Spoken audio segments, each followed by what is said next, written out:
Stevenson, running 30 minutes, 355 to Lakeshore Drive. I-57 at Bishop Ford looked great. Northbound Lakeshore Drive is heavy between the Stevenson and Roosevelt. That's traffic. I'm Jim Telemonte on AM 560 The Answer. Chicago's Morning Answer continues next. Your official Chicagoland weather forecast. AM 560 Weather Center will see partly sunny and nice conditions, high 72. Currently 51. Next news coming up at 8. And Chicago's Morning Answer with Dan and Amy continues next on AM 560 The Answer.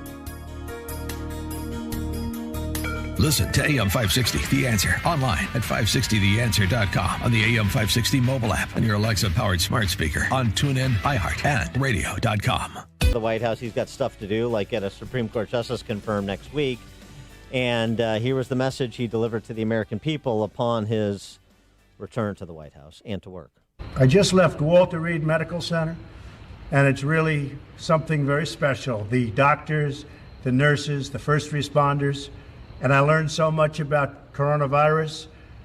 And one thing that's for certain, don't let it dominate you. Don't be afraid of it. You're going to beat it. We have the best medical equipment. We have the best medicines, all developed recently. And you're going to beat it. I didn't feel so good. And 2 days ago, I could have left 2 days ago. 2 days ago, I felt great, like better than I have in a long time. I said just recently, better than 20 years ago. Don't let it dominate. Don't let it take over your lives. Don't let that happen. We have the greatest country in the world. We're going back. We're going back to work. We're going to be out front. As your leader, I had to do that. I knew there's danger to it, but I had to do it. I stood out front. I led. Nobody that's a leader would not do what I did. And I know there's a risk, there's a danger, but that's okay.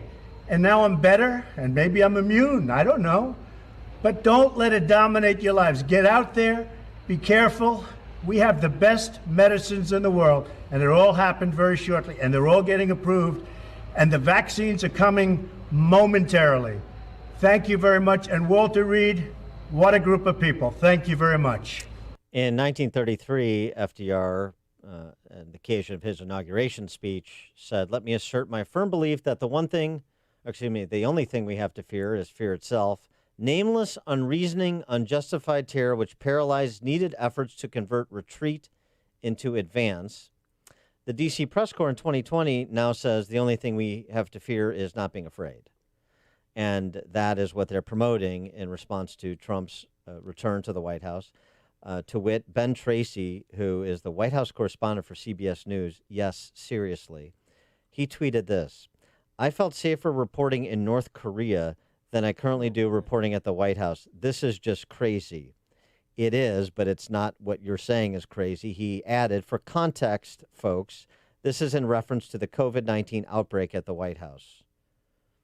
Apparently, he hasn't seen the data on COVID-19, even though he's the White House correspondent for CBS News. It's just remarkable, the hysteria that continues from the unhinged D.C. press corps. The better things get, the worse they need to make it in order to perpetuate their narrative. And so that's what they're doing. Hyperbole, and he's just trying to get attention for himself. He got attention, but I don't think it's going to end up being the kind of attention he wanted. For more on all of this, plus the context of some of the work ahead and legal matters like the confirmation of Amy Coney Barrett, like the prospect, the threat from the left of court packing. Here comes the judge. She is Jeanine Pirro, Emmy-winning host of Justice with Judge Jeanine on the Fox News Channel, of course, author of the recently released Don't Lie to Me and Stop Trying to Steal Our Freedom. Jeanine Pirro, thanks for joining us, Judge. Appreciate it. Well, good morning. Good to be with you. It's a funny thing what Trump said about letting it dominate. Not a funny thing, funny, but it's funny the way it's being received. Don't let this dominate you. Don't let that run your lives. Essentially, what a lot of medical experts have said, we have to learn to live with COVID. And oh, by the way, taking risk in life is part of life. And if you're not allowed to take risk in life, then you're not a free person. Exactly. And, I think it is rather shameful that people like the reporter that you just mentioned said he felt safer in North Korea. This has nothing to do with COVID. You realize that. This is all about hate for Donald Trump. The fact that Donald Trump can get the coronavirus at the age of 74, go to the Walter Reed Hospital and sit there with a suit on and a starched shirt and continue to work and be concerned about the American people, the economy, the stimulus, and what's going on with the markets and unemployment. I know that because he called me from Walter Reed.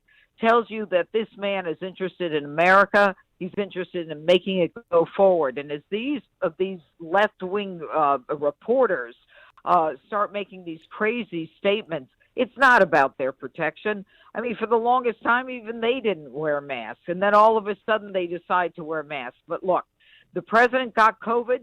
He's defeated COVID. It appears that he is back at work and that he is full throttle. And it's like anything else, you know, when you get cancer, you can't make cancer the centerpiece of your life. I had it, I know it. And this is what the president is saying. You lead from ahead, from the head of the group, and then you succeed. Otherwise, you'll be Joe Biden hiding in the bunker. I mean, can you imagine Joe Biden? He's so worried about COVID. The guy will never come out of the East Wing, the bedroom in the East Wing. You think he's going to meet with leaders every day? He's going to deal with the issues of this country? No, he can't even talk after 10 o'clock in the morning. Wait, this is bizarre. You spoke to President Trump while he was at Walter Reed. Were you the one who ordered all those Domino pizzas for the supporters outside? Was that you? No, I wasn't. Oh. No, Well, what I was the wasn't. gist of your conversation with the president? Well, I have a show Justice at 9 o'clock with Judge Jeanine on Fox. And at about 7:30, I recognized the number, and it was a White House operator. And they said, Judge Jeanine, are you able to take a call from the president? And I said, yeah. And I'm thinking he's at Walter Reed. Anyway, and he said, hold on for the president. And then he came back about 10 seconds later. He said, Judge Jeanine, it's the president. I didn't give him a chance to speak. The first thing I said is, why are you calling? You need to keep your energy. You need to save your breath. Don't waste it on me. Everything's good here. He said, Jeanine, I want you to know I'm fine. I want Americans to know not to worry about me. I'm going to get through this. And I want to thank them for their messages, for their prayers, the people outside who are outside the hospital. He said, I'm so touched by it. And, you know, think about how sad that is, guys, that this president takes incoming every day. And, you know, to see some outpouring of support is certainly a good thing for him. And, you know, it's about time we showed it to him and treated him like the leader that he is. And then, of course, he started talking about the stock market, the unemployment, everything is great, 7.9. I said, Mr. President, don't waste your breath. You've got to save yourself. He said, I'm fine. And his respiratory system seemed fine, and he was talking. So, he's a fighter. Look, I've said in my books before, this is a man who goes into the lion's den. He comes out with a pelt over his shoulder and his tie straight. You know, there isn't anything he's afraid of. And, you know, by the way, I don't know if you guys know, but he's got quite a sense of humor. I mean, they make such a caricature of him.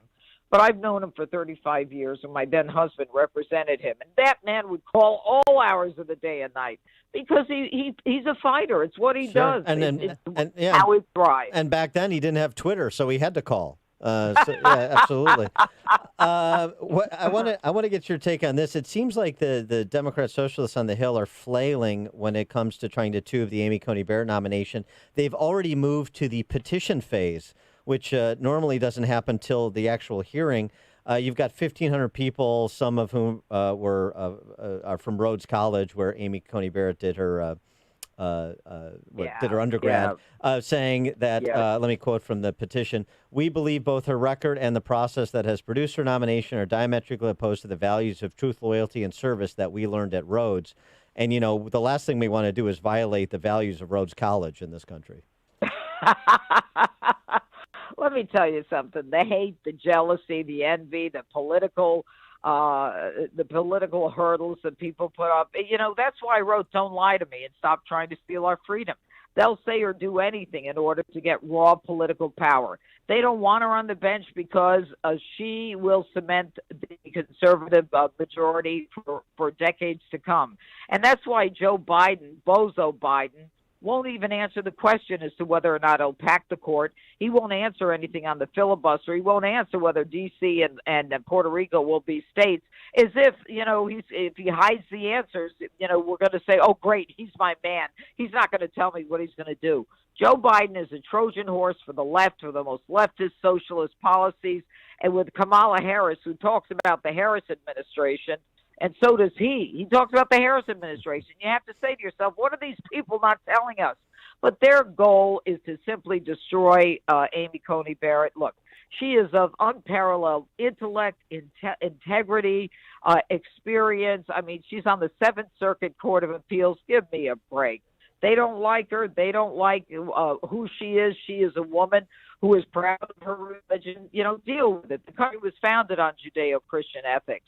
We've got people who are trying to close down churches and synagogues because of COVID, but you want to go out there and protest in the thousands, have at it. This is your time in history. Americans want to go to work. No, you can't go to work, but you want to buy booze and weed and alcohol, have at it. Yeah. I mean, come on, can't you see it? It's ridiculous. And then Biden said, too, they should give great pause to Americans when he said he wants a national mask mandate, and that if Dr. Fauci or someone else told him, he'll shut it all down again. He'll shut down the economy. Yeah. He'll shut it down again. And you know what? Donald Trump's hospitalization is a metaphor for this country. Donald Trump didn't go into a bunker and hide for 2 weeks. He took the medicine and he kept on working. And America can't hide in a bunker for the rest of this COVID's presence in the country. We've got to open it up, the loss to Americans. I mean, think about people who've lost their businesses, their livelihoods, their self-esteem, their dignity, because some left-wing politician doesn't want them to go back to work, wants to jail a hairdresser, wants to take a license away from a gym. But, hey, the rest of you want to go out and protest, no problem. This is all politics, and I write about this in the book, Don't Lie to Me. I talk about the pandemic. Do you know that the model that they used, that Fauci used, was by a guy named Neil Ferguson, who was a part of that mad cow nonsense in the UK where they were killing all the cows and sheep, and then they realized, oh, gee, that was a mistake. You're sorry. And that's after people killed all their herds. It was crazy. Did we listen to this guy?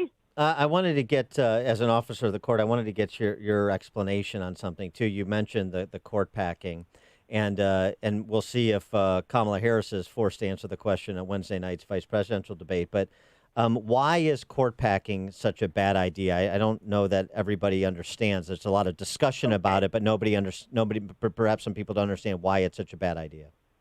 It's a great question. Look, the Constitution does not limit the number of justices. I think during FDR they tried to pack the court. They found that was not a good experience. But for the most part, 9 has been the number. They want to pack the court because when they get into power, they want to be able to put liberal justices who will then determine the fate of this country based upon the number of justices they get in.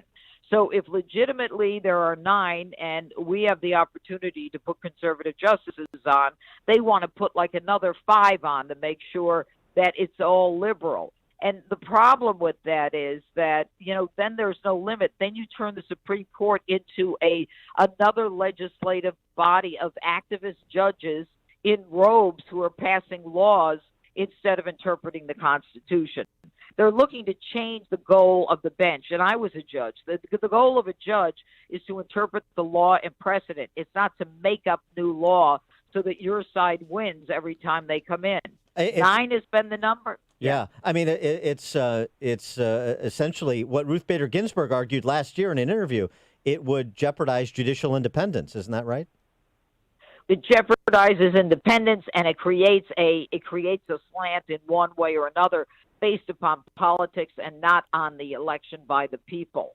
And they're trying to pack the court so that they get their decisions all approved and, in fact, make law as Ruth Bader Ginsburg did in the Lilly Ledbetter case. She was an activist judge. She was a wonderful judge. I'm a big admirer of hers. But in Lilly Ledbetter, she interpreted the Constitution to include a law that after she signed the decision, she went to Congress with Obama, and then they had the law passed. It's supposed to be the reverse. They comment on laws. And the interesting thing, too, since you brought up the effort by FDR to pack the court in the late 30s, it was Democrats who enjoyed big supermajorities in both the Senate and the House that rejected his plan because at that time they actually recognized the constitutional danger of impinging upon judicial independence that we're discussing today. So back in the day, FDR Exactly. Democrats actually opposed that court packing plan. I don't know how many people know that. She is Jeanine Pirro. She's the Emmy-winning host of Justice with Judge Jeanine on Fox. That's 8 p.m. Chicago time. And she's also the author of the recently released Don't Lie to Me and Stop Trying to Steal Our Freedom. Judge Jeanine, thanks for joining us. Good luck with the book and continued success with the show. Thank you. Thanks so much. Take care. Thanks, Bye. you, Judge. And she joined us on our turnkey.pro answer line. This is the morning show more Chicago radio listeners are choosing. This is Chicago's Morning Answer on AM 560. The Answer. The following is a paid political announcement. I'm Dan Patlack. As a father, I knew the best thing I could do for our new baby was to give him a stable home. But I also knew that soaring taxes might prevent others from giving their children that same security. So I started at the Board of Review, worked my way up to commissioner, and made helping homeowners my career. Daddy, how